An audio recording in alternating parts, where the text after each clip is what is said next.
avec Anne Hidalgo dans les coulisses de ce troisième Parlement des entrepreneurs d'avenir. Bonjour madame. Bonjour. Ce Parlement, que vous inspire-t-il?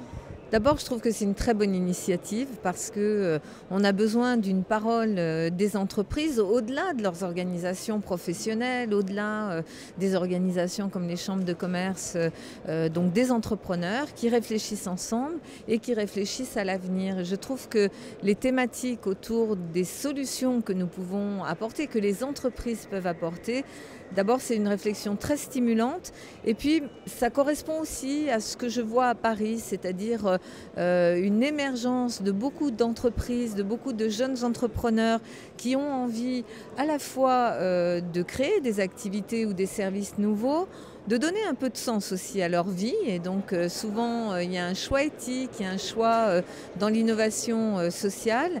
Et il y a beaucoup aussi de technologie et d'innovation technologique dans les projets portés par les entreprises.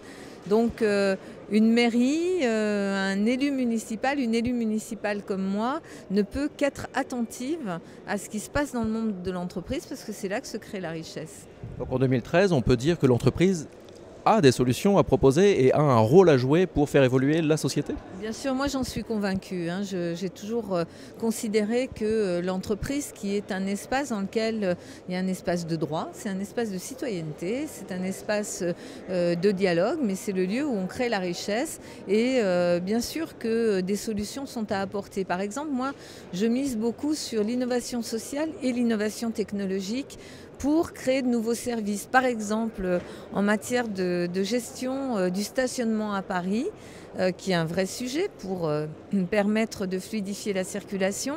Aujourd'hui, travailler avec des startups pour inventer un système qui permette par exemple de réserver en temps réel sa place de parking et donc de mieux gérer ce besoin, c'est à la fois un besoin pour la collectivité et puis c'est un service qui peut être apporté par les entreprises. Et j'aurais des milliers d'exemples à vous donner tant je trouve qu'il y a un foisonnement.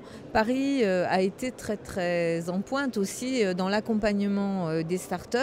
On a créé 100 000 mètres carrés d'incubateurs et de pépinières d'entreprises à Paris.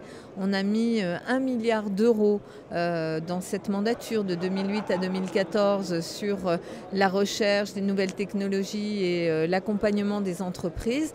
Je pense qu'il y a un partenariat intelligent qui doit pouvoir se nouer, tenant compte de l'intérêt général, ce que je porte, et en même temps prenant appui sur les entreprises.